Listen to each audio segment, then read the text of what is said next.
selamat sore dari Kopi Bangi. Hai kamu yang ada di sana.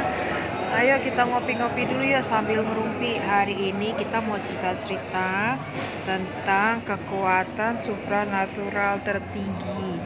Nah, jadi saya kan belajar banyak ya. Memang sih belum ada apa-apanya. Saya belajar tantrik, saya belajar yogis, saya juga dulu sempat belajar ancient ya, ilmu-ilmu kuno gitulah, senang banget saya.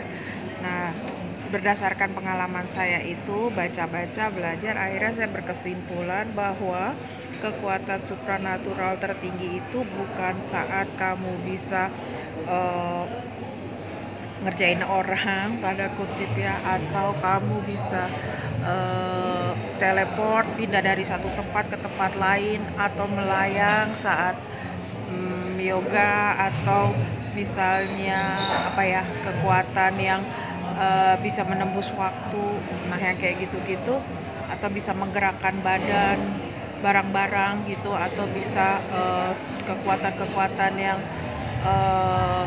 bisa menerbangkan barang-barang juga.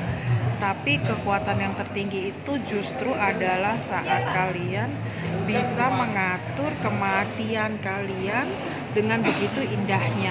Jadi kalian tahu kapan kalian akan meninggal, kalian tahu kapan kalian akan mati, bagaimana caranya, dan kalian menjalani itu begitu tenangnya, terencana, dan bahagia.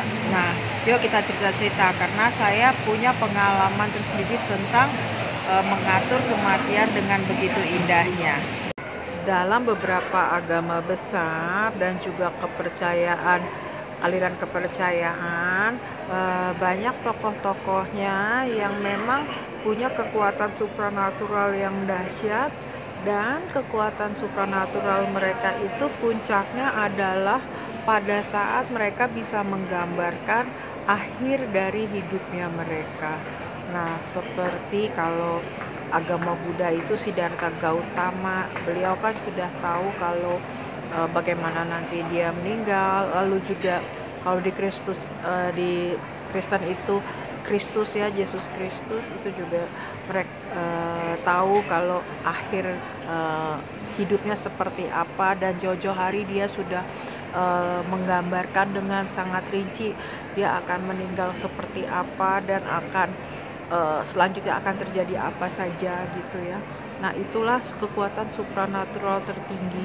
Begitu juga dengan yogis, lalu aliran tantra itu rata-rata, tantra atau tantrik ya, rata-rata mereka bisa tahu ujung-ujung kehidupan mereka seperti apa, bisa tahu bagaimana akhir hidup mereka, dan bisa mengumpulkan ketenangan yang luar biasa, dan bisa menggambarkan dengan sangat jelas kehidupan mereka akan berakhir seperti apa. Jadi yuk kita saksikan berikutnya pengalaman saya tentang kekuatan supranatural ini, karena saya punya pengalaman yang sangat jelas di depan mata saya bagaimana kekuatan supranatural ini bisa terjadi di keluarga saya, yaitu di kakek saya. Ya, saksiin ya.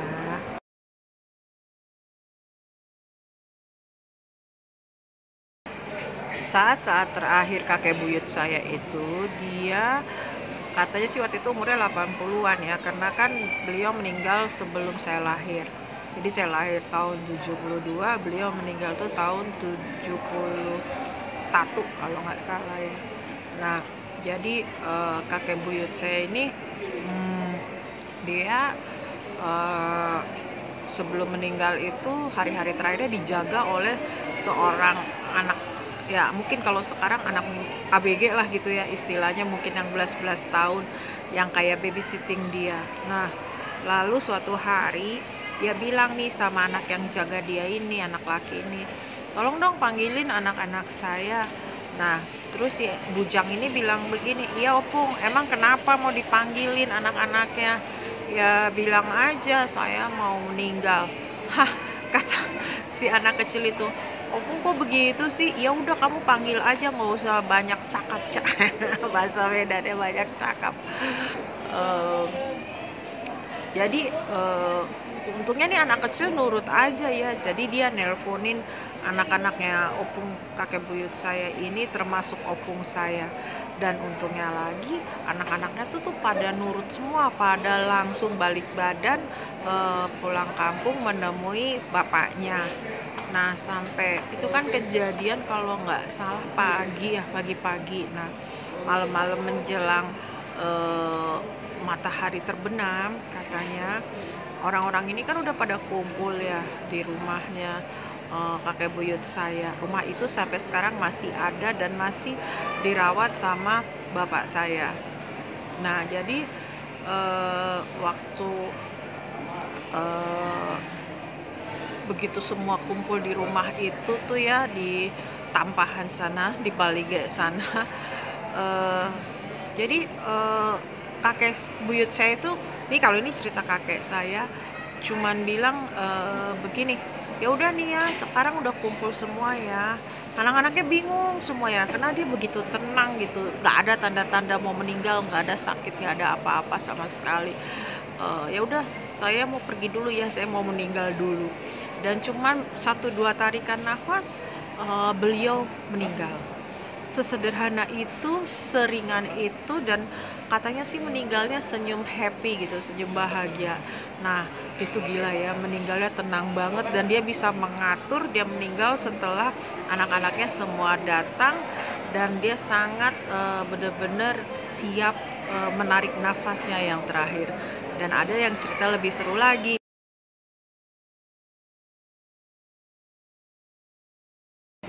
Nah, tapi yang lebih dramatis cerita meninggalnya kakek saya sendiri. Setelah didiagnosis sakit kanker paru-paru, dokter yang dimana ayah saya sendiri bilang umur kakek saya paling-paling tinggal 1 bulan lagi. Nah, kakek saya nggak terima dong divonis seperti itu. Dia bolak-balik bilang belum mau meninggal, belum mau meninggal.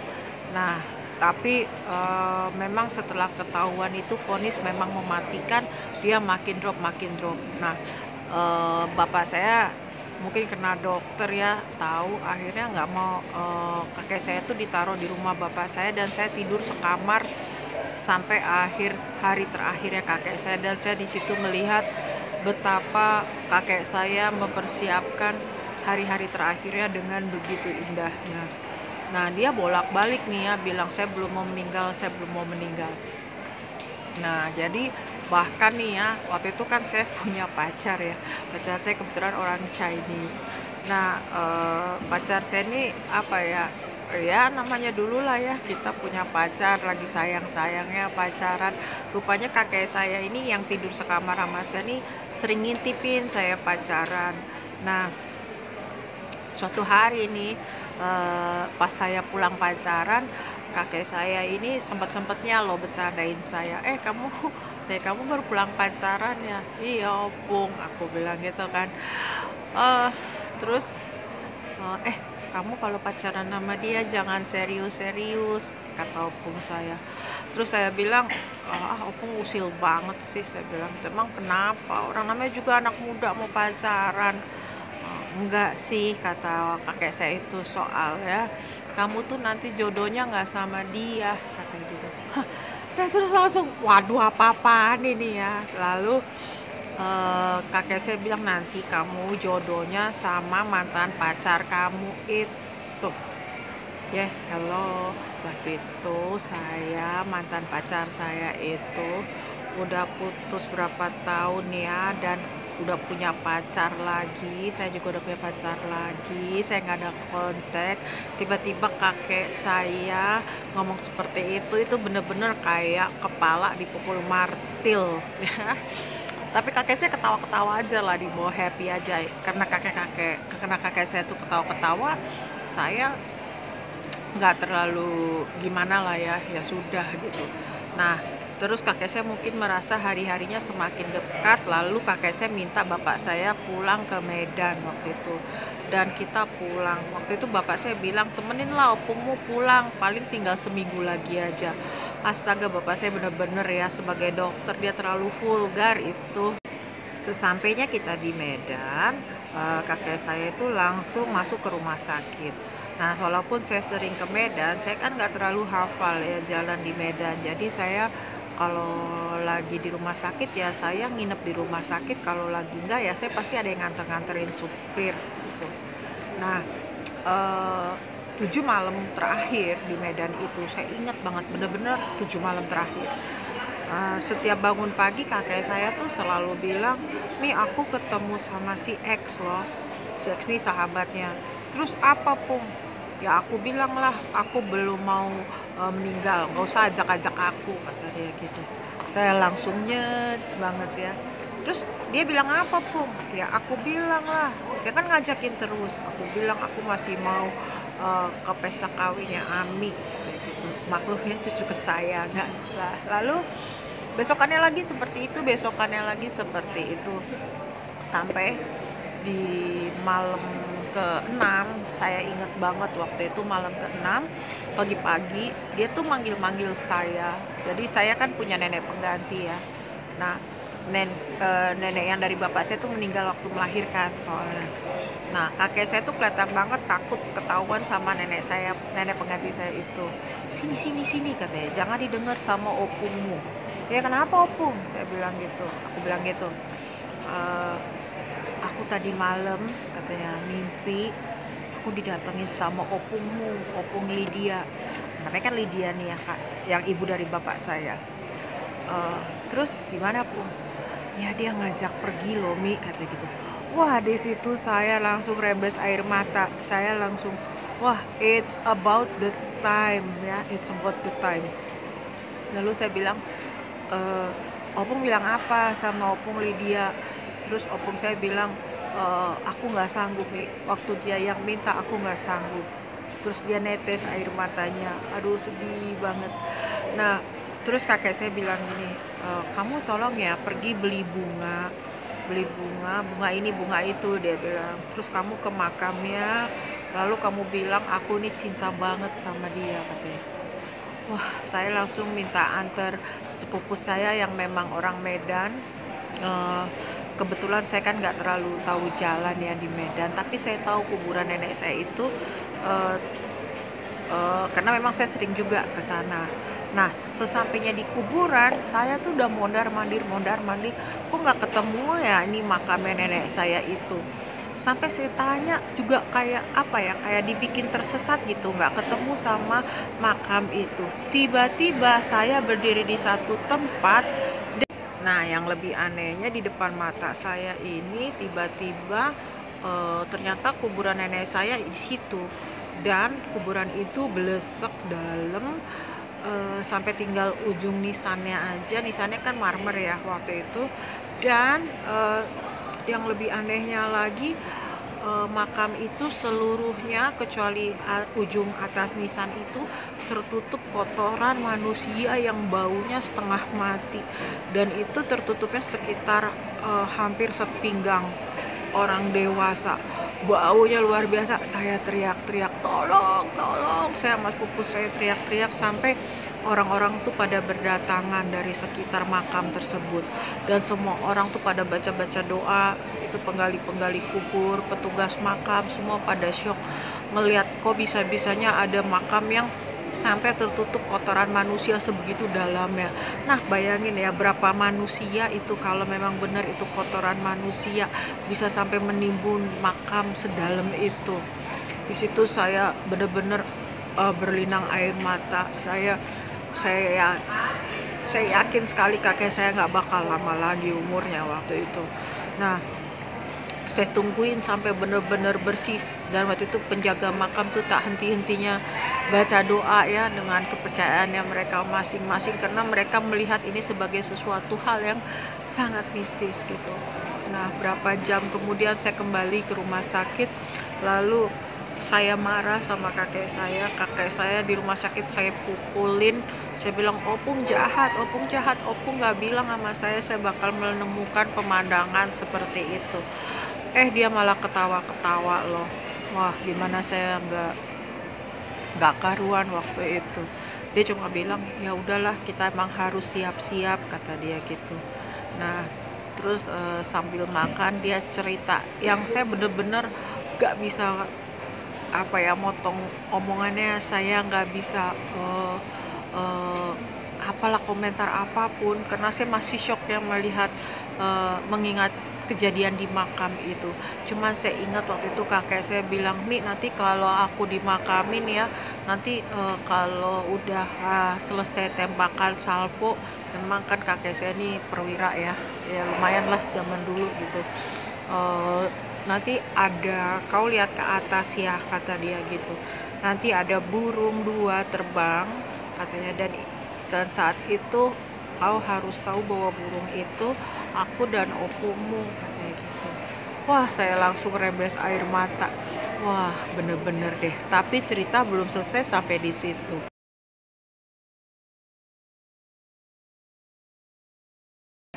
Hari itu Jumat Agung. Nah, semua orang itu udah siap-siap mau ke gereja dong. Saya, nenek saya, om-om saya. Nah, kakek saya ini kayaknya kurang suka kalau saya ikut ke gereja. Dia bolak-balik ngerayu saya supaya saya nggak berangkat. Tapi saya maksa. Saya bilang, udahlah pokoknya aku mau pergi dulu ya, Pung. Saya mungkin juga udah jenuh gitu ya, karena udah 7 hari berturut-turut di rumah sakit kan. Nah, terus lalu saya pergi ke gereja. Nah, sampainya di gereja itu kan lonceng gereja berbunyi ya. Herannya pas lonceng gereja berbunyi itu, saya langsung berdiri, saya langsung pergi meninggalkan gereja. Karena udah mulai ya kebaktian, saudara-saudara saya nggak ada yang nanya tuh, nggak ada yang ngeh juga saya berjalan keluar ya waktu itu. Nah, saya ini kan nggak tahu jalan ya di Medan, karena kemana-mana kalau di Medan dari dulu selalu pakai supir. Nah, saya jalan kaki, tiba-tiba yang saya bisa ingat, tahu-tahu saya sudah berada di dalam kamar kakek saya di rumah sakit. Tahu nggak, kakek saya ketawa-ketawa nakal gitu loh. Terus dia bilang, ih, kayaknya kamu datang juga. Ternyata ya saya itu ditarik pakai telepati sama kakek saya balik ke rumah sakit. Gila tuh, ilmu juara banget, bisa sampai sebegitunya. Nah, selama saya udah di dalam rumah sakit lagi di kamarnya itu, dia gelisah banget, kok nggak selesai-selesai, nggak balik-balik gitu. Saya bilang sabarlah, mungkin pulang gereja pada mau makan dulu atau mau ngapain dulu. Nah, kakek saya tuh bener-bener gelisah. Dia bilang sama saya, kau telepon dulu lah bapakmu, katanya. Kan bapak saya di Jakarta ya. Namboru-namborumu semua kau telepon lah, udah-udahmu itu, katanya. Bilang aku udah mau mati nih, suruh datang sekarang juga, katanya. Wah, saya tuh langsung makin kalut ya, karena saya kan inget ya cerita kakek buyut saya meninggal mirip juga kayak gitu. Berarti memang ini udah gak lama lagi, saya inget banget. Nah, jadi lalu saya telepon dong bapak saya, udah saya, tante-tante saya yang ada di Jakarta. Dan memang mereka semua juga langsung pada balik badan, langsung cari tiket, langsung balik ke Medan. Saat itu juga langsung gitu. Nah, singkat cerita, jam 6 sore, ya, jam setengah 6 lah, semua orang tuh udah berkumpul ya, bapak saya, tante saya, om saya, kan dari Jakarta Medan tuh cuma 2 jam kan naik pesawat. Nah, terus kakek saya tuh bilang begini, udah pada kumpul ya, aku mau meninggal dulu ya, katanya. Terus dia minta dicium sama semua orang. Terus 2 tarikan nafas, saya lihat sendiri, hilang. Melihat kakek saya meninggal, saya sering bertanya dalam diri saya, seindah itukah kematian, semudah itukah kematian? Karena waktu saya lihat itu seperti tidak ada rasa sakit sama sekali di dalam diri kakek saya ya. Benar-benar pergi belas begitu aja. Nah, lalu kakek saya ini kan dimakamkan ya, kita bawa ke kampung gitu waktu itu, ke Tampahan sana dari Medan. Dan benar upacara pemakamannya berjalan sesuai yang dengan dia gambarkan. Dan begitu tembakan salvo itu kalau nggak salah 7 kali ya gitu. Lalu saya lihat ke atas sesuai dengan perintah kakek saya lihat sepasang burung terbang di atas makam dan saya lalu pingsan ya. Waduh, bener-bener. Ini bagaimana ya hal-hal seperti ini tuh seperti udah disiapkan, seperti udah kayak ada event organizer-nya. Nah, jadi teman-teman ya, eee, percaya atau nggak percaya, saya sendiri sih sangat percaya kekuatan supranatural tertinggi itu adalah saat kalian bisa menghadapi kematian, mengendalikan kematian, dan mengaturnya dengan begitu indah. Karena apa? Kematian itu hanyalah perpindahan dari satu masa ke masa yang lain. Dan saya percaya kedua masa itu akan sama indahnya. Nah, sampai ketemu ya kalian semua. I love you so much. Dadah. I love you.